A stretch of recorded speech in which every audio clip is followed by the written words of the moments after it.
Muy buenas y bendecidas noches, señores. Bienvenidos, bendito Padre. Gracias, gracias, Señor, por este tiempo.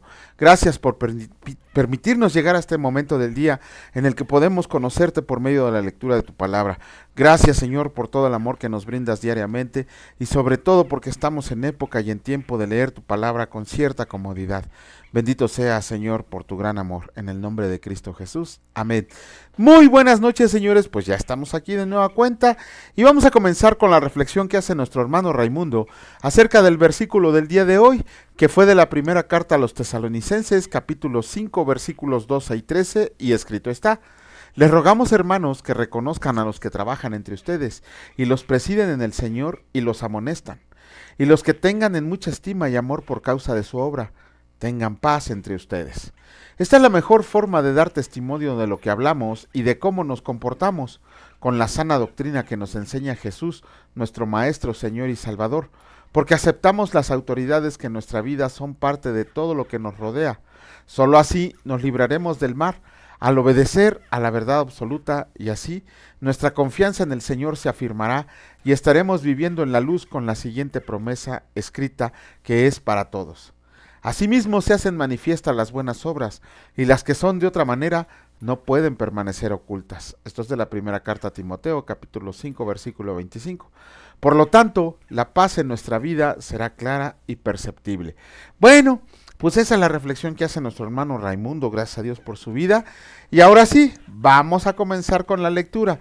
Iniciamos con el libro de Proverbios, capítulo 8, y escrito está: excelencia y eternidad de la sabiduría. ¿No clama a la sabiduría y da a su voz la inteligencia? En las alturas junto al camino, a las encrucijadas de las veredas se para. En lugar de las puertas a la entrada de la ciudad, a la entrada de las puertas da voces. Oh hombres, a ustedes clamo, dirijo mi voz a los hijos de los hombres, entiendan, oh simples, discreción, y ustedes necios entren en cordura. Oigan, porque hablaré cosas excelentes, y hablaré mis labios para cosas rectas, porque mi boca hablará verdad, y la impiedad abominan mis labios. Juntas son todas las razones de mi boca, no hay en ellas cosa perversa ni torcida. Todas ellas son rectas al que entiende y razonables a los que han hallado sabiduría. Reciban mi enseñanza y no plata, y ciencia antes que el oro escogido. Porque mejor es la sabiduría que las piedras preciosas, y todo cuanto se puede desear no es de compararse con ella. Yo, la sabiduría, habito con la cordura y hallo la ciencia de los consejos. El temor del Señor es aborrecer el mal, la soberbia y la arrogancia, el mal camino y la boca perversa aborrezco. Conmigo está el consejo y el buen juicio. Yo soy la inteligencia, mío es el poder. Por mí reinan los reyes y los príncipes determinan justicia. Por mí dominan los príncipes y todos los gobernadores juzgan la tierra. Yo amo a los que me aman y me hallan los que temprano me buscan. Las riquezas y la honra están conmigo, riquezas duraderas y justicia. Mejor es mi fruto que el oro y que el oro refinado, y mi rédito mejor que la plata escogida. Por vereda de justicia guiaré por en medio de sendas de juicio, para hacer que los que me aman tengan su heredad y que yo llene sus tesoros. El Señor me poseía en el principio, ya de antiguo, antes de sus obras. Eternamente tuve el principado desde el principio, antes de la tierra. Antes de los abismos fui engendrado, antes que fueran las fuentes de las muchas aguas, antes que los montes fueran formados, antes de los collados ya había sido yo engendrada. No había aún hecho la tierra, ni los campos, ni el principio del polvo del mundo. Cuando formaba los cielos, ahí estaba yo. Cuando trazaba el círculo sobre la faz del abismo, cuando afirmaba los cielos arriba, cuando afirmaba las fuentes del abismo, cuando ponía al mar su estatuto, para que las aguas no traspasaran su mandamiento, cuando establecía los fundamentos de la tierra. Con él estaba yo ordenándolo todo, y era su delicia de día en día, teniendo solaz delante de él en todo tiempo. Me regocijo en la parte habitable de su tierra, y mis delicias son como los hijos de los hombres. Ahora pues, hijos, escúchenme, y bienaventurados los que guardan mis caminos. Atiendan el consejo y sean sabios, y no lo menosprecien. Bienaventurado el hombre que me escucha, velando a mis puertas cada día, aguardando a los postes de mis puertas, porque el que me halla hallará la vida, y alcanzará el favor del Señor. Mas el que peca contra mí defrauda su alma. Todos los que me aborrecen aman la muerte. Capítulo 9 del libro de Proverbios, escrito está: la sabiduría y la mujer insensata. La sabiduría edificó su casa, labró sus 7 columnas, mató sus víctimas, mezcló su vino y puso su mesa. Envió sus criadas sobre lo más alto de la ciudad, clamó. Dice a cualquier simple, ven acá. A los faltos de cordura dice, vengan, coman mi pan, y beban del vino que yo he mezclado. Dejen las simplezas y vivan, y anden por el camino de la inteligencia. El que corrige al escarnecedor se acarrea afrenta. El que reprende al impío se atrae mancha. No reprendas al escarnecedor, para que no te aborrezca. Corrige al sabio y te amará. Da al sabio y será más sabio. Enseña al justo y aumentará su saber. El temor del Señor es el principio de la sabiduría, y el conocimiento del Santísimo es la inteligencia. Porque por mí se aumentaron tus días, y años de vida se te añadirán. Si fueras sabio, para ti lo serás, y si fueras escarnecedor, pagarás tú solo. La mujer insensata es alborotadora, es simple e ignorante. Se sienta en una silla a la puerta de su casa, en los lugares altos de la ciudad, para llamar a los que pasan por el camino, que van por sus caminos derechos. Dice a cualquier simple, ven acá. A los faltos de cordura dijo, las aguas hurtadas son dulces, y el pan comido en oculto es sabroso. Y no saben que ahí están los muertos, que sus convidados están en lo profundo del Seol. Bueno, con eso terminamos la lectura del libro de Proverbios del día de hoy. Vamos a regresarnos un poquito al proverbio número 8. Quiero mostrarles algo. Aquí está. La secta conocida como Testigos de Jehová dicen que Jesucristo no es Dios. De hecho, dicen que Jesucristo es el arcángel Miguel. ¿De dónde se sacaron esa marihuanada? No lo sé. ¿De dónde sacaron esa tontería? No lo sé. Bueno, sí lo sé porque ellos agarran y dicen que en el capítulo 8, versículo 24, dice que antes de los abismos fui engendrada, antes que fueran las fuentes de las muchas aguas.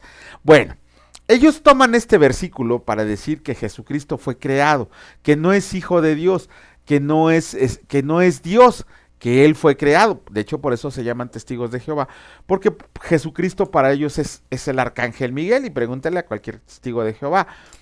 Y toman yo creo que la persona que fundó la secta, ¿cómo se llama? Se me acaba de olvidar su nombre, que se separó de los adventistas y de los mormones por broncas que traían entre ellos, y fundó la secta esta de los Testigos de Jehová.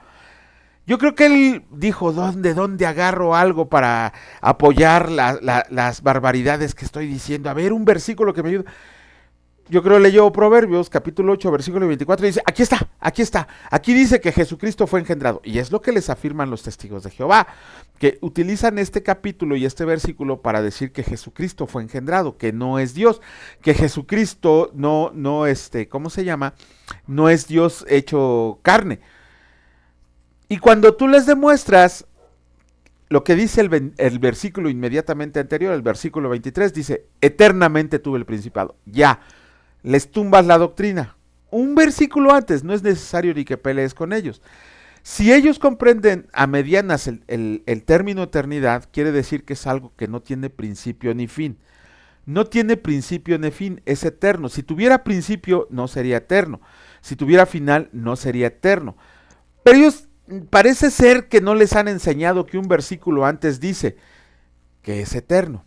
Entonces esto de que dice que fui engendrada, obviamente no se refiere a nuestro Señor Jesucristo. De hecho, aquí en este versículo se está tratando de la sabiduría que acompañaba a Dios, pero aún así dice, eternamente fui creada.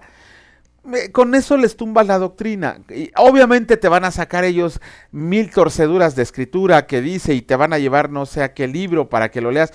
No, quédense en Proverbios, ustedes aférrense a quedarse en Proverbios para demostrarles en el error. Espérame, antes de que te vayas a otro libro, explícame por qué un versículo antes donde dice que fue engendrada, por qué dice eternamente estuve contigo. No van a saber responderte, sino que te van a querer llevar uno de las, ¿cómo decirles? Algo que tenemos que aprender de la apologética, que es la defensa de la fe, es no caer en su trampa de que nos arrastren hacia su argumento, sino utilizar su argumento en su contra. Eso es de hecho eso es lo que significa la palabra redarguir. Utilizar el argumento de otro para ponerlo en su contra. Díganle que les expliquen por qué dice el versículo 23 eternamente. Pero aguas, porque la Biblia Watchtower es la traducción al Nuevo Mundo. está tergiversada totalmente, bueno, no totalmente, tiene muchos versículos que le han quitado la deidad a Jesucristo. Ya con eso sabemos que su Biblia no es la efectiva. Y tú les demuestras con una Biblia griega y un Antiguo Testamento hebreo que eso que están diciendo ellos es mentira, que lo que han aprendido es mentira, se van a aferrar a quererte demostrar que no es cierto, que tú eres el equivocado, cuando vemos que la Biblia que ellos tienen está tergiversada y se los demostramos con comentarios hebreos y con comentarios griegos. Pero aún así no lo entienden, están tan endiosados con sus líderes que no van más allá. He tenido varios debates con personas que se dicen ser testigos de Jehová y realmente no tienen la oportunidad de defender bien su doctrina. Y cuando vienen aquí y tocan a la casa, bueno, los cuestionamos con cosas sencillas y no pueden defenderse. Ya van por el anciano de la iglesia que viene aquí a querernos enseñar, también se enoja porque no tiene fundamento sobre lo que ellos han escrito en su Biblia. Lo que tenemos que hacer es demostrarles que Jesucristo es Dios. Ajá. Ellos, por ejemplo, cuando tú les muestras Romano 9:5, que ese versículo se les ha olvidado cambiar, o les muestras este versículo de la segunda carta de Pedro, capítulo 1, versículo 1, que dice, por la justicia de nuestro Dios y Salvador Jesucristo, ahí se quedan como en shock. Entonces, ahí tenemos que comprender que no es que nos burlemos, no es ¿cómo se llama? Que les demostremos lo equivocado. No, de hecho lo que tenemos que hacerlos es llevarlos a la fe verdadera. Si algo hay que aprender a los testigos de Jehová es ¿cómo decirlo? Eh, el gran impulso que tienen para evangelizar. Lo vemos todos los sábados, bueno, los sábados no porque ellos respetan el sábado, lo vemos todos los domingos que desde temprano tú estás a las 7:30 preparándote para ir a la congregación, estás desayunando y ya te están tocando la puerta queriéndote llevar a su mala doctrina. Entonces, ahí es cuando tenemos que aprovechar la oportunidad nosotros para llevarlos a los pies de Cristo, para llevarlos al Evangelio verdadero, al Evangelio de Jesucristo, al Evangelio de Pablo, al Evangelio de los apóstoles, para llevarlos al reino de Dios. Y créanme, muchos de ellos están ansiosos de recibir la palabra porque no se sienten a gusto con lo que están escuchando, mucho menos cuando tocan el tema de los diezmos. Pero bueno, vamos a comenzar con el capítulo 3 de la segunda carta a los Corintios y escrito está, ministros del nuevo pacto. ¿Comenzamos otra vez a recomendarnos a nosotros mismos? ¿O tenemos necesidad como algunas de cartas de recomendación para ustedes? ¿O de recomendación de ustedes? Nuestras cartas son ustedes escritas en nuestros corazones, conocidas y leídas por todos los hombres, siendo manifiesto que son carta de Cristo expedida por nosotros, escrita no con tinta, sino con el Espíritu de Dios vivo, no en tablas de piedra, sino en tablas de carne del corazón. Y tal confianza tenemos mediante Cristo para con Dios, no que seamos competentes por nosotros mismos para pensar algo como de nosotros mismos, sino que nuestra competencia proviene de Dios, el cual, asimismo, nos hizo ministros competentes de un nuevo pacto, no de la letra, sino del Espíritu, porque la letra mata, mas el Espíritu vivifica. Y si el ministerio de muerte grabado con letras en piedras fue con gloria, tanto que los hijos de Israel no pudieron fijar la vista en el rostro de Moisés, a causa de la gloria de su rostro, la cual había de parecer, ¿cómo no será más bien con gloria el ministerio del Espíritu? Porque si el ministerio de condenación fue con gloria, mucho más abundará en gloria el ministerio de justificación, porque aún lo que fue glorioso no es glorioso en este respecto, en comparación con la gloria más eminente. Porque si lo que perece tuvo gloria, mucho más glorioso será lo que permanece. Ansiedad de Pablo en Troas. Cuando llegué a Troas para predicar el Evangelio de Cristo, aunque se me abrió puerta en el Señor, no tuve reposo en mi espíritu por no haber hallado a mi hermano Tito. Así despidiéndome de ellos, partí para Macedonia. Triunfantes en Cristo. Mas a Dios gracias, el cual nos lleva siempre de triunfo en Cristo Jesús, y por medio de nosotros manifiesta en todo lugar el olor de su conocimiento, porque para Dios somos grato olor de Cristo en los que se salvan y en los que se pierden. Y esto ciertamente no es cierto, estoy leyendo mal, discúlpenme, ahorita lo corregimos, permítanme ustedes, estoy leyendo mal porque estoy leyendo lo que leímos ayer. Sí, claro, se me olvidó agregar la lámina, pero ahorita la arreglamos, no se preocupen. Otra vez, por las afanes, es que saben que tuve un trabajo de último momento que me absorbió toda la tarde.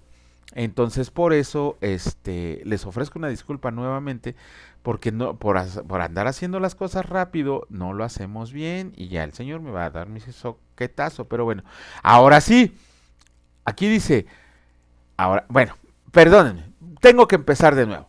Ministros del nuevo pacto, ¿comenzamos otra vez a recomendarnos a nosotros mismos? ¿O tenemos necesidad, como algunos, de cartas de recomendación para ustedes o de recomendación de ustedes? Nuestras cartas son ustedes, escritas en nuestros corazones, conocidas y leídas por todos los hombres, siendo manifiesto que son cartas de Cristo expedida por nosotros, escrita no con tinta, sino con el Espíritu del Dios vivo, no en tablas de piedra, sino en tablas de carne del corazón. Y tal confianza tenemos mediante Cristo para con Dios, no que seamos competentes por nosotros mismos para pensar algo como de nosotros mismos, sino que nuestra competencia proviene de Dios, el cual asimismo nos hizo ministros competentes de un nuevo pacto, no de la letra, sino del Espíritu, porque la letra mata, mas el Espíritu vivifica. Y si el ministerio de muerte grabado con letras en piedras fue con gloria, tanto que los hijos de Israel no pudieron fijar la vista en el rostro de Moisés, a causa de la gloria de su rostro, la cual había de perecer, ¿cómo no será más bien con gloria el ministerio del Espíritu? Porque si el ministerio de condenación fue con gloria, mucho más abundará en gloria el ministerio de justificación. Porque aún lo que fue glorioso no es glorioso en este respecto, en comparación con la gloria más eminente. Porque si lo que perece tuvo gloria, mucho más glorioso será lo que permanece.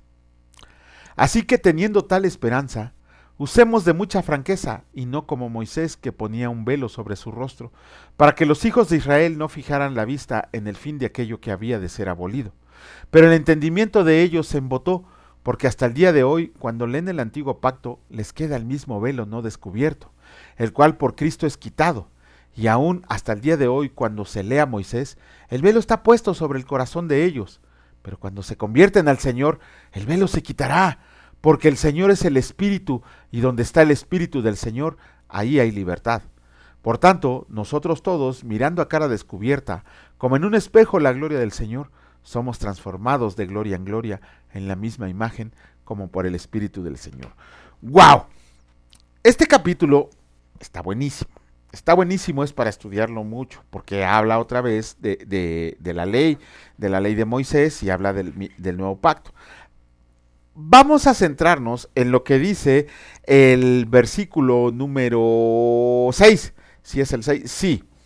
Miren lo que dice el versículo 6. El mismo para pensar, el cual asimismo nos hizo ministros competentes de un nuevo pacto, no de la letra, sino del Espíritu, porque la letra mata, mas el Espíritu vivifica. Ok. Conozco muchos pastores que toman este versículo, no lo toman completo, nada más toman lo que dice la letra mata, pero el Espíritu vivifica. ¿Por qué? Porque no permiten a su congregación estudiar la palabra, no permiten a su congregación, no les dan un plan bíblico, no les dan la Biblia para leer, simple y sencillamente se sientan ellos, les avientan un versículo tergiversado y hacen a su congregación creer que lo que están diciendo ellos es revelación del Espíritu Santo. Esa es una aberración a la palabra de Dios, porque primero que nada tenemos que leer el versículo completo, tenemos que leer el contexto. ¿De qué está hablando este Pablo aquí? Dice, nos hizo ministros competentes de un nuevo pacto, no de la letra. Ok, ¿a qué se refiere eso?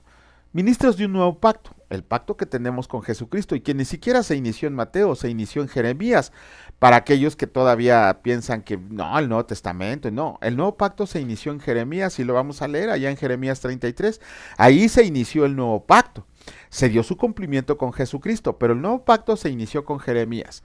Ahora, está hablando cuando dice no de la letra, se está refiriendo totalmente a la ley de Moisés. ¿Por qué? Porque de inmediato pasa a hablar de la ley de Moisés.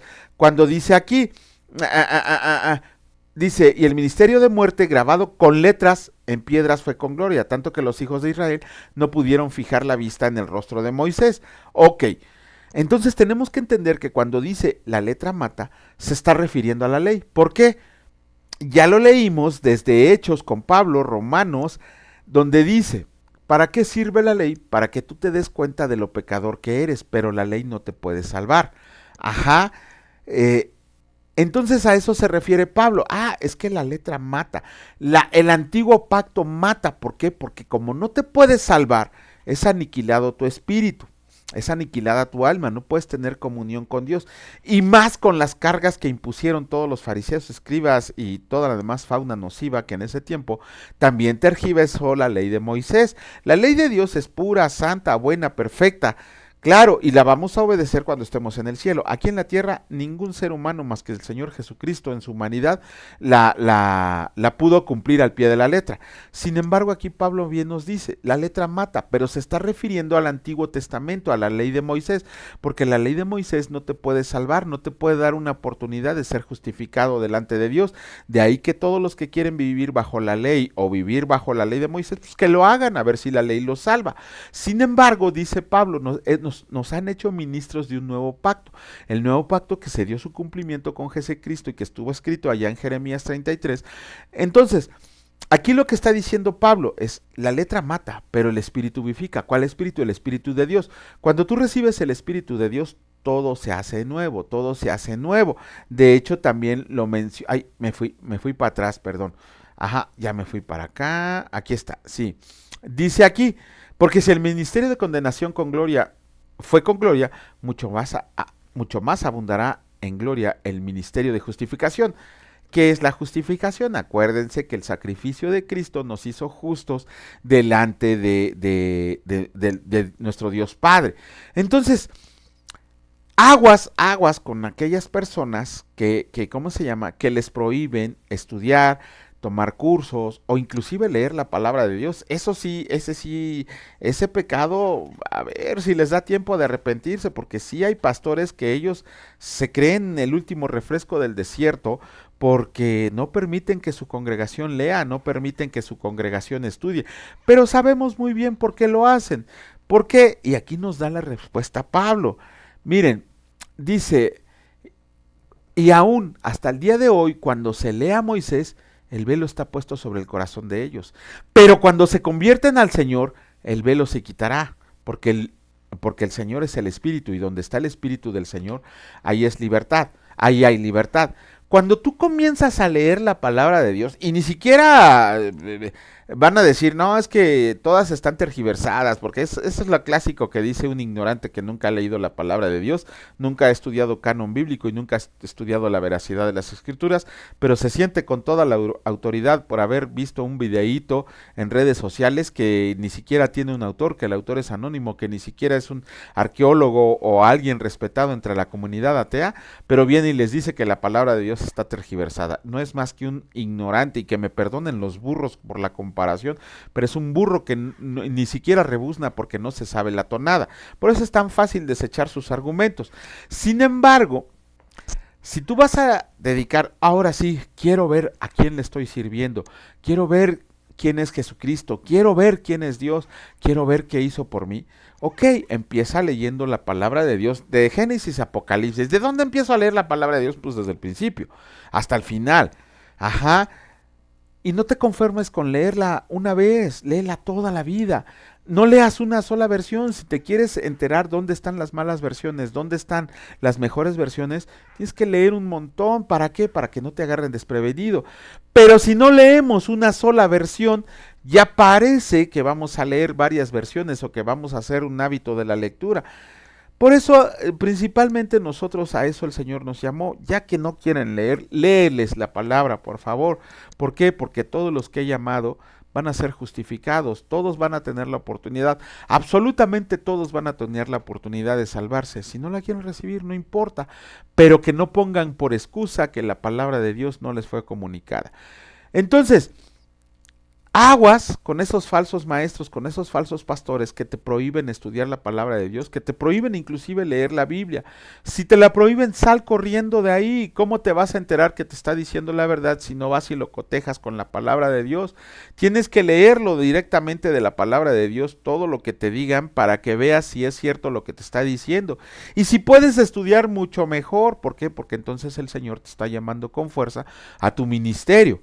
Ajá, de otra manera, ¿cómo vas a descubrir cuál es la voluntad de Dios o cuál es el propósito para el cual fuimos llamados? Solamente por medio de la lectura, por medio del estudio de la lectura, y inclusive hoy estaba viendo una prédica de Sugel Michelel donde dice, lees la Biblia, tu prioridad es la Biblia, lees textos cristianos, lees libros cristianos, los practicas, tomas cursos, o sea, ¿cómo te dices cristiano si solamente eres cristiano de domingos? No, hay que echarle ganas para leer la palabra de Dios y seguir adelante. Si no tienes tiempo de leerla, para eso estamos nosotros, para leerla diariamente. Pero en cuanto tengas oportunidad, agarra tu Biblia y no te conformes con lo que leemos el día de hoy. Síguete en adelante para que agarres una hilación perfecta acerca de lo que el Señor tiene para cada uno de nosotros. Pero bueno, con esto terminamos la... ¿cuál era lo que quería decir? Lo del velo, y sí, ya lo comentamos cuando, ¿cómo se llama? Cuando dice Pablo que el velo nos es quitado cuando recibimos a Jesucristo. Pero ¿cómo saber cuál es ese velo?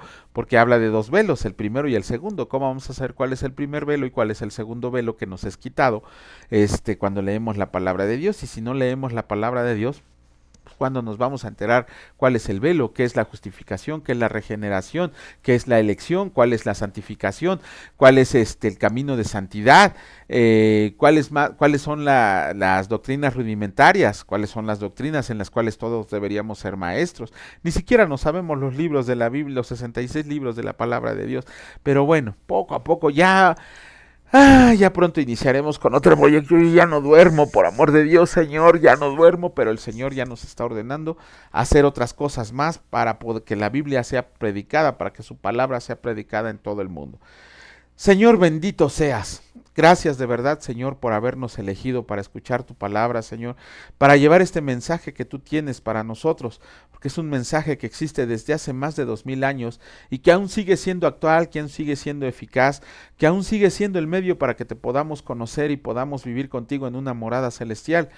Gracias, Señor, porque por medio de la lectura de tu palabra conocemos quién es nuestro Dios y Salvador Jesucristo, cuánto vale el sacrificio por cada uno de nosotros y cómo es que nos ha escogido, cómo ese hombre, Señor, partió la historia, partió el tiempo, para que todo el mundo tuviera la necesidad de conocerle y que pudiera proceder a arrepentimiento. Te agradecemos, Señor, porque tú pusiste en nuestro corazón la fe, el arrepentimiento, el amor, las obras que antemano tú preparaste para que anduviéramos en ellas. Gracias, bendito Padre.